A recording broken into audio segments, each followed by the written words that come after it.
Hey guys, it's Diane here, and I'm going to interview my Aunt Chrissy about her bullying story. Hi guys, I'm Diane's Aunt Chrissy, and my bullying story started when I was 9 years old, almost 10. And it wasn't by a kid, it was by an adult.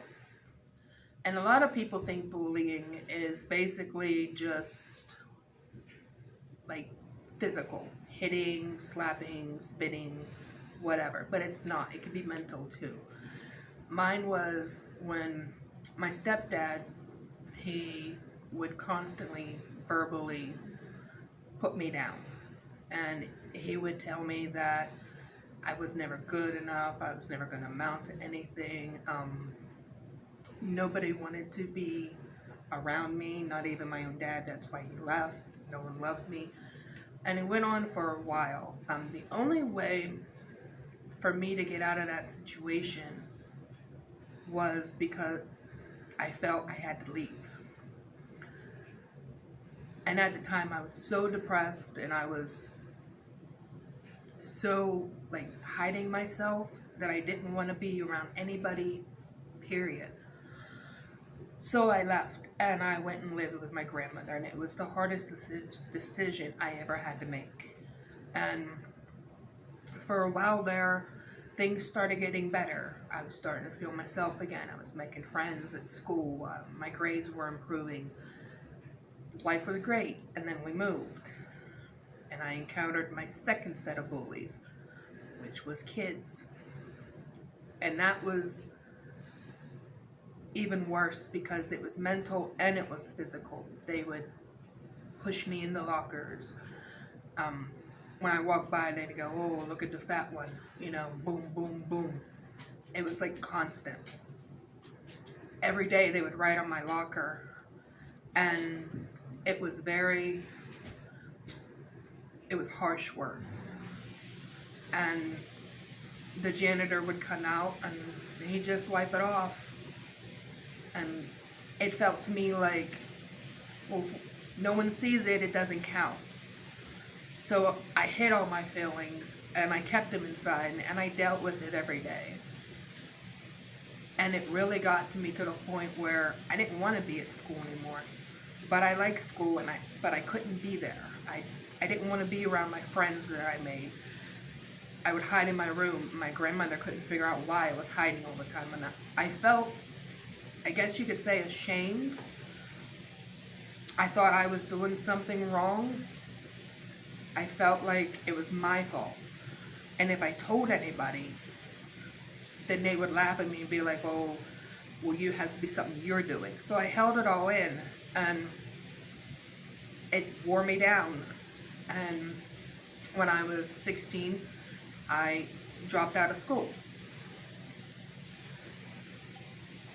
I couldn't do it on my own though. My grandmother had to sign me out because I was under the age of 18.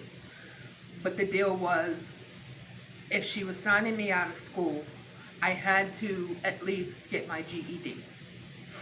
And it took a while for me to build up my confidence to even go to a classroom, to even sit with other people to try to get my GED because I was afraid they were going to say something to me.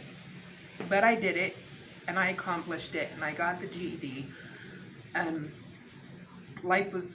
it was great. I got a new job, and within a year I was in management, and I was there for a long time. And then life changed. The company I was working for decided to close. And again, those feelings started creeping in that maybe I was a failure. Maybe everybody was right. Maybe I wasn't worth anything.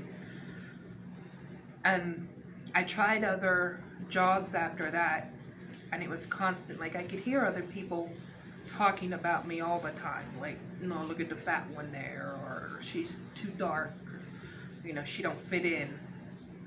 So it started bringing back old memories of when I was young and people would call me names and stuff like that. So then I hid myself away. And I did that for a while until I 6 years ago, I fell in love. And I thought everything was going great. But that voice climbs back in your head. If you don't deal with it, it tells you that you're going to mess up. You're going to do something, and everybody's going to leave eventually because you're a screw up. And that's that voice you hear from when you were being bullied. And that's what I think people don't understand is when you are bullied at a young age, or even as an adult, it sticks with you. It does not go away. And my life was great for a while.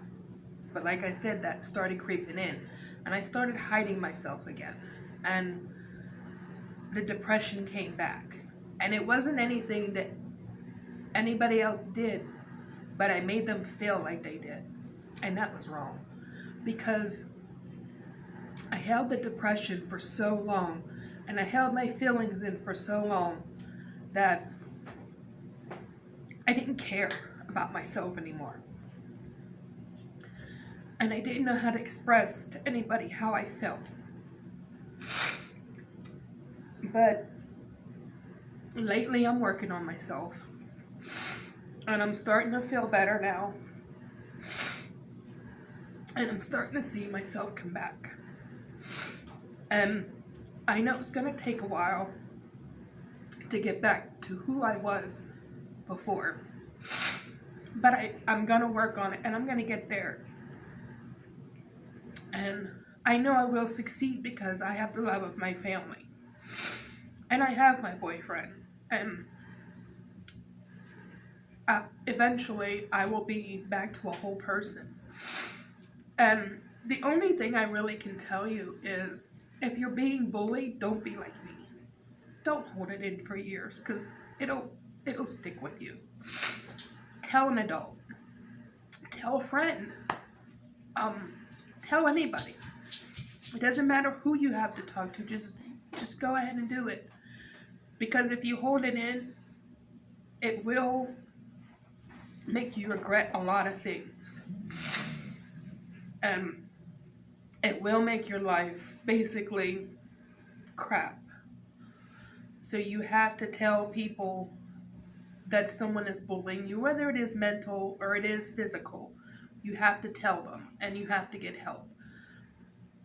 And with this channel, I really hope people start responding and reaching out, because my niece is doing a real good thing here, and she really wants to help people, and she really wants to put an end to this bullying.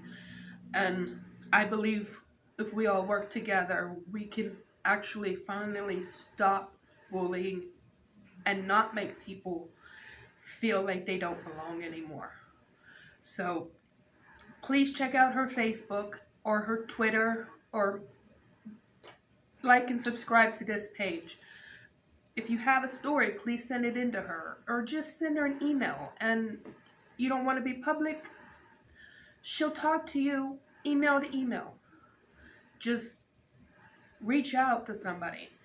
So please like and subscribe. Thank you.